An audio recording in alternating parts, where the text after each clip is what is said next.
Del Alto Valle de Río Negro y Neuquén. Recién lo hablábamos fuera de micrófono. El invitado dice, hay mucha humedad y está fresquito. De eso y de otras cosas mucho más importantes vamos a hablar ahora con Joaquín Perren, que es el candidato a diputado, el segundo candidato a diputado por Neuquinidad. Joaquín, ¿cómo estás? Bienvenido, buen día. Muy bien, efectivamente, un día muy frío y muy húmedo en la ciudad de Neuquén. Lo que mata es la humedad, decía la abuela. Así es, no estamos acostumbrados. Es cierto, en un lugar Esto muy seco. en Buenos Aires No, es la no. norma, pero acá es la excepción. ¿Cómo estás? Muy bien, muy bien. Ayer les contaba fuera de aire que me agarró el aguacero en plena marcha universitaria. Cierto. Sí. Tuve la mala decisión de ir con un saco de paño. Bien. Entonces, al finalizar la movilización, estaba con 30 kilos de más. Ahora, ¿la movilización fue a las? A las 6 de la, 6 6 de la tarde. A las 5 fue convocada y a las 6 arrancó. Desde las 2 de la tarde estaba lloviendo, digo. Lo del saco de pana fue a propósito. Bueno, pero se largó en serio en el medio de la marcha, sí, inclusive sí. hubo granizo. Sí, sí. A ver, como profesional, como un tipo em, que tiene que ver con la ciencia de la Argentina, ¿cómo ves el tema universitario, el tema de educación, el tema... a ver, más allá podemos discutir el veto, podemos discutir la ley de financiamiento, que es lógica y es necesario, digo, pero ¿cómo lo ves, analizándolo políticamente? Es una situación compleja con tintes dramáticos, no tengo dudas de eso. Ujú. En el caso del sistema científico, hace 2 años estamos en una suerte de parálisis Ujú. que se manifiesta de maneras muy pero muy distintas. Ujú. En términos de infraestructura, no se construyó un nuevo edificio, algunos estaban por ser entregados. En términos de financiamiento, desapareció el financiamiento para producir conocimiento y lo más grave de todo tiene que ver con la formación de recursos humanos. Ujú. Hoy un becario está por debajo de la línea de la pobreza y para contarte, en nuestra regional de CONICET por primera vez tenemos menos aspirantes a becas que el año anterior. Ujú. Pasamos de 50 a 15. La gente ya no está interesada en postular y hacer carrera científica. Ujú. Algunos hablan de un cientificidio. Es un término fuerte, pero me claro. parece que nos tenemos que empezar a acostumbrar a esa idea. Hay 1.200 investigadores que sortearon todos los procesos de evaluación que están para ser dados de alta en la carrera de investigador, investigadora de CONICET, Ujú. y sus altas están paralizadas, 1.200. Algunos están cubiertos con becas, algunos claro. están en la universidad, pero hay un grupo muy importante que si no le damos respuesta, vamos a estar asistiendo nuevamente a una fuga de cerebros, no tengo dudas de eso. Ujú.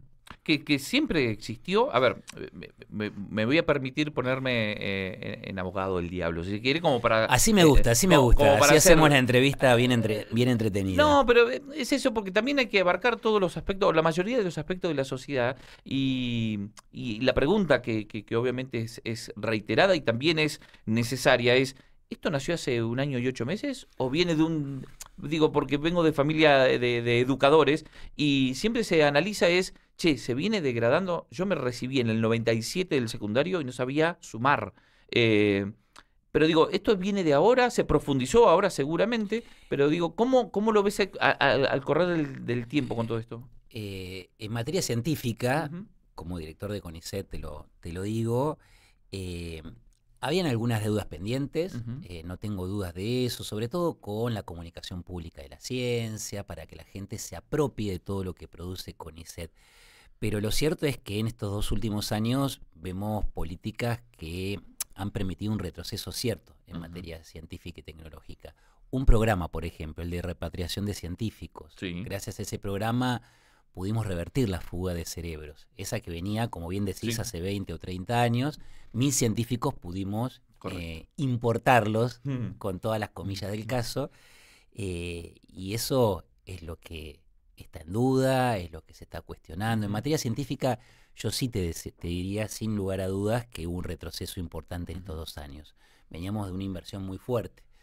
Y en materia universitaria, es cierto que el proceso es de más largo aliento, pero hoy un docente está cobrando cuando ingresa y con dedicaciones bajas no más de 300.000 Ujú. pesos. Ujú. Y un docente exclusivo apenas supera el 1.000.000. Sí, sí. Sí, lo Entonces, mismo pasa con el Garrahan. O sea, sí, sí. Y yo siempre digo que la educación superior y la ciencia son parte de la solución y son todo menos un problema. En el caso de nuestra región, son recursos elementales para aprovechar la ventana de oportunidad que se va a dar con la explotación de los recursos de vaca muerta, para agregar valor, para pensar en procesos de diversificación productiva. Así que siempre soy un defensor a ultranza, pero a ultranza, de la educación. Acomodé lugar. Acomodé lugar. Sí, sí, Con sí. uñas y dientes defenderé esas dos agendas en el Congreso de la Nación. Educación superior y sistema O científico sea y que tecnológico. lo hablábamos en este marco de la ley de financiamiento, el veto, las marchas y demás. Lo que había anunciado el presidente también a mitad de semana o a principio de semana. Creo que estamos todos de acuerdo y si no, hagamos aquí un puntapié de las auditorías. Digo, porque acá nace el problema cuando se empiezan a auditar las universidades, que en muchos casos se utilizó, creo que de toda la vida se utiliza para hacer política, y te viene un gobierno que no le interesa la política y te pone o te expone para decir, "Che, ¿sabes qué? Vamos a auditar". No importa quién lo proponga, porque en realidad no es eso, sino es nosotros con la plata de nuestros impuestos queremos que haya mejor educación, mejor salud y mejor seguridad en Sí, esos sí. tres parámetros. Ahora, la forma de auditar, no creo que, hablábamos ayer, tanto un rector como una rectora de universidad te dice un número y el Estado te dice otro y en el medio estamos todos nosotros viendo a ver quién dice la verdad. ¿Cómo ves el tema de las auditorías? No, las auditorías son necesarias, pero yo creo que fue un gran anuncio Ujú. en el marco de una discusión política, pero nunca se efectivizó. Y yo quiero decirte que las universidades públicas tienen sistemas de auditoría interna y externa, no son instituciones ajenas a los controles. Por eso fue más parte de munición gruesa en términos discursivos y con con poco viso de ser realizado en términos reales. Lo que sí tengo para decirte, que me parece importante, es contrastar este abandono en materia científica, tecnológica y sobre todo de educación superior con respecto a lo que se sostiene desde la Neuquén. Y al mismo día que se vetaba la ley de financiamiento universitario, en Neuquén se estaban entregando 500 notebooks Total. para acompañar a los becarios y becarias del sistema Gregorio Álvarez, Ujú.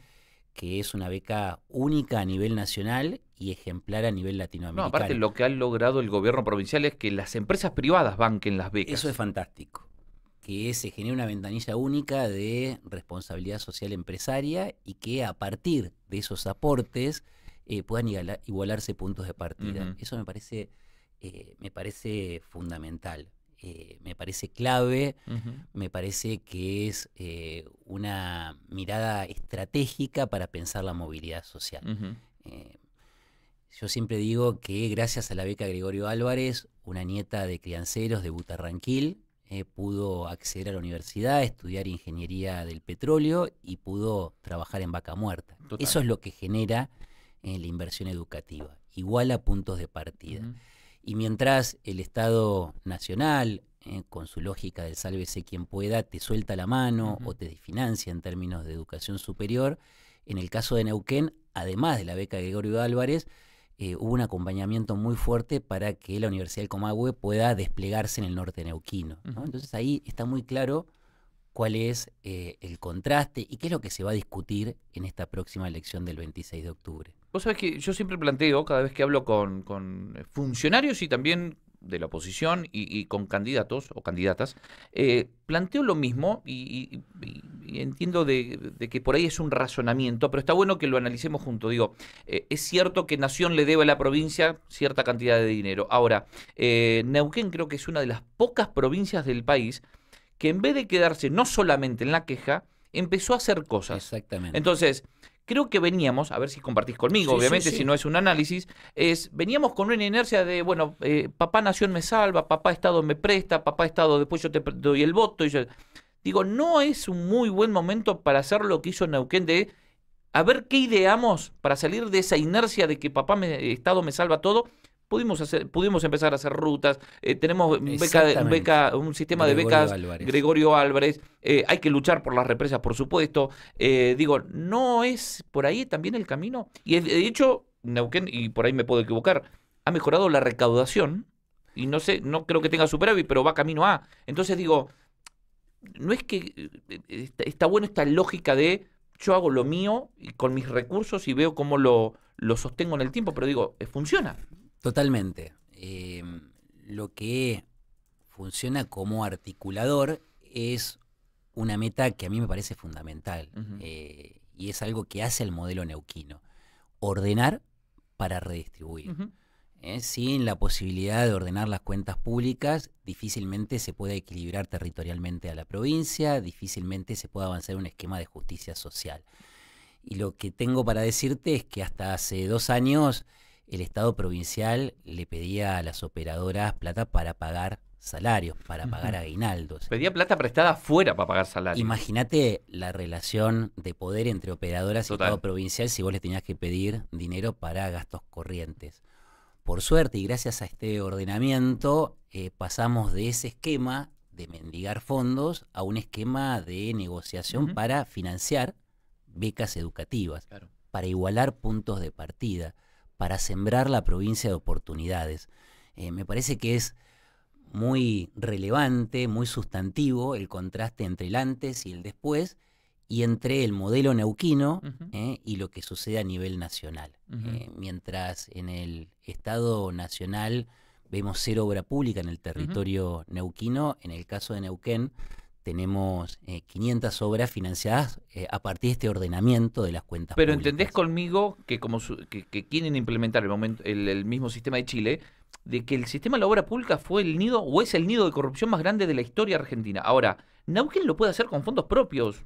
Sí, Digo, sí, y de manera muy transparente. Total. Y de manera muy transparente y con muchos oferentes. Algunas de las últimas licitaciones tuvieron 14 o 15 oferentes. Durante 20 años hemos visto aquí en la provincia una sola empresa haciendo obra pública.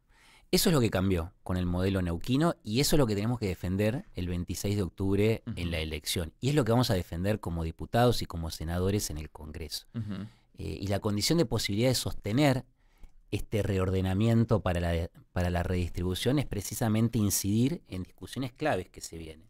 Por ejemplo, la ley de coparticipación. Es lo que viene. Y esa ley es lo necesario. Es lo fundamental. Siempre digo que es la condición de posibilidad para sostener el modelo neuquino. Este modelo que ordena para redistribuir. Y tengo para decirte que esta ley es muy injusta para Neuquén. Cada 100 pesos que aporta en impuestos nacionales vuelven en carácter de coparticipación solo 50. Es decir, la mitad.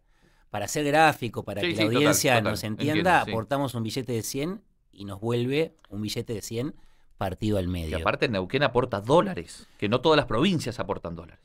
Ayuda a sobrellevar la restricción externa, porque estamos exportando los recursos energéticos, pero también nuestro petróleo, nuestro gas sirve para desarrollar el consumo interno y para desarrollar la industria nacional. Aportamos mucho y recibimos extremadamente poco. Y eso queda a la vista cuando lo comparamos con otras provincias. Hay algunas provincias del norte que por cada 100 que aportan reciben 700. Entonces, es clave que tengamos ahí una incidencia en una discusión que se viene. Yo no tengo dudas que se viene y nosotros somos la única fuerza política que no tiene ataduras por arriba, que vamos a responder enteramente a los intereses y a los recursos de los neuquinos. Vos sabés que la Liga de los Gobernadores a nivel nacional, pero también en particular la Liga de los Gobernadores de la Patagonia, hicieron fuerza para impulsar algunos proyectos y de hecho también se han sumado diputados y senadores de la Patagonia. Con lo que se venga después del 26 de octubre, ¿ustedes piensan hacer lo mismo, trabajar en bloque con los representantes de la Patagonia? Porque la Patagonia, digo, es un gran bloque, como los gobernadores del norte, los gobernadores del sur. Digo, ¿ustedes como representantes de las cámaras van a trabajar en conjunto? Es muy probable que así sea, pero yo quiero contarte y quiero contar a la audiencia que vamos a defender enteramente los intereses de Neuquén. Vamos a operar con una lógica bien neuquina, independientemente de si se arma un bloque. Río Negro y Neuquén. En cada discusión veremos el marco y el sistema de alianzas, pero nosotros vamos a defender los recursos y los intereses de Neuquén, sin ataduras a nivel nacional. Y vamos a ser muy flexibles a la hora de defender esos intereses en nuestro sistema de alianzas. ¿Ves con buenos ojos que el gobernador se reúna con el presidente para fijar una línea de temas, sobre todo en el Congreso? Es importante tener canales abiertos a todo nivel, Ujú, a nivel parlamentario, a nivel ujú, del Ejecutivo, a nivel de ministerios. total. Yo creo en el diálogo y este espacio político en buena medida trata de saltar la grieta. Y lo hace no a partir de la oposición a lo anterior, sin agregar el prefijo anti, Ujú, sino a partir de un modelo que es sólido, que piensa la sociedad de abajo hacia arriba y desde el interior más profundo a la capital. ujú. Me parece que eso es lo que hace muy seductora y muy competitiva esta oferta electoral. Ujú. Estoy monopolizando, pero en realidad acá Daniela Parra es la que maneja esto. Pero ahora terminó un kiosco y ahora se suma a esta charla. Lo miro. Estoy acá. Ahí le moviste el perfil y Nunca me fui. ya no le gustó nada. Bueno, Le quiero aclarar a la audiencia que soy como Julio Iglesias, tengo un perfil Solo bueno y un perfil malo. Creo que me apuntó el malo, pero bueno, nada. Todo sea Bueno. por esta campaña y por conversar con Claro. ustedes. no, en primer lugar, bueno, buenos días y gracias por estar acá. Siempre que los escucho o vengo leyendo los comunicados, hay, por supuesto, un discurso armado en el cual también estás muy incisivo con el tema de educación. Más mencionaste que estuviste ayer en la marcha y quería saber cuál es la respuesta que vos tenés de los jóvenes o qué es lo que te plantean, porque muchas veces suceden dos cosas, podrás coincidir o no, de que la política argentina está atravesada por personas de más de 50 años que entre que se ayornan y entre que velan por intereses que tal vez no son los palpables, hay como cierta disonancia. Y la juventud, en términos generales, te hablo desde el ala peronista, de chicos que militan a la izquierda y de chicos que se sienten representados con lo liberal libertario, Ujú. tienen un desencanto.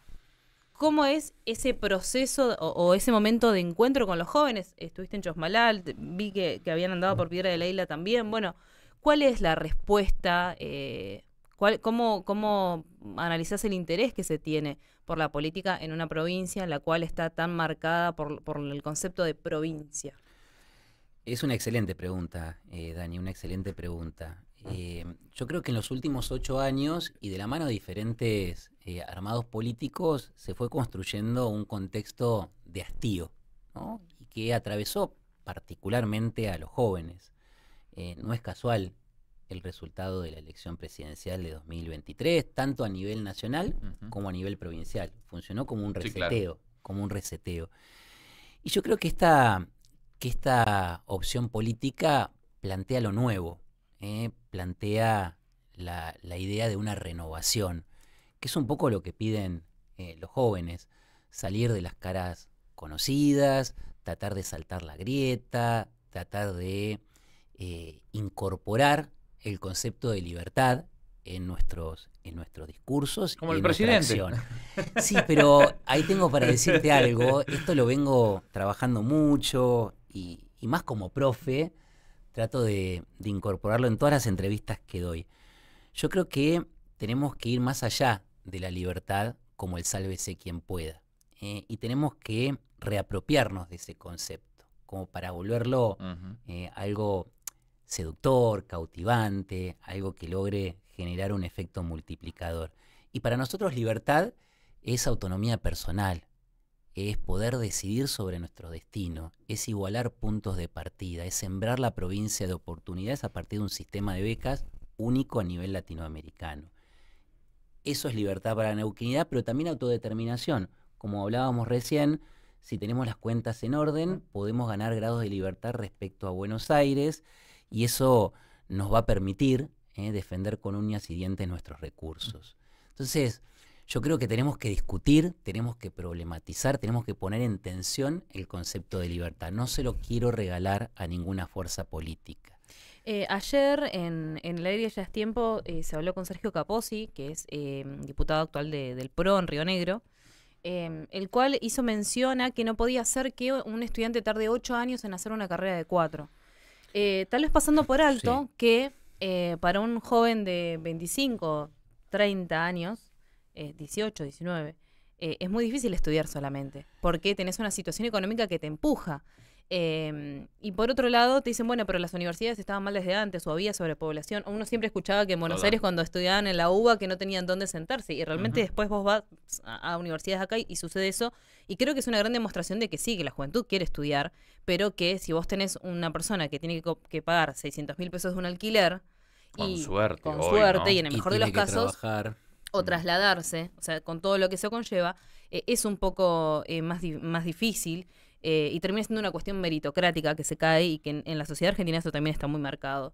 Eh, ¿Cómo lo pueden trabajar en términos legislativos para poder acompañar en términos de educación eso? Sí, yo soy un convencido, como les decía recién, que tanto la educación universitaria como el sistema científico son parte de la solución y son todo menos un problema. Entonces, defender el financiamiento me parece algo que funciona como base, como piso. Ahora, eso no obsta para que podamos pensar en Ujú. transformaciones, en reformas, en mejoras de ambos sistemas.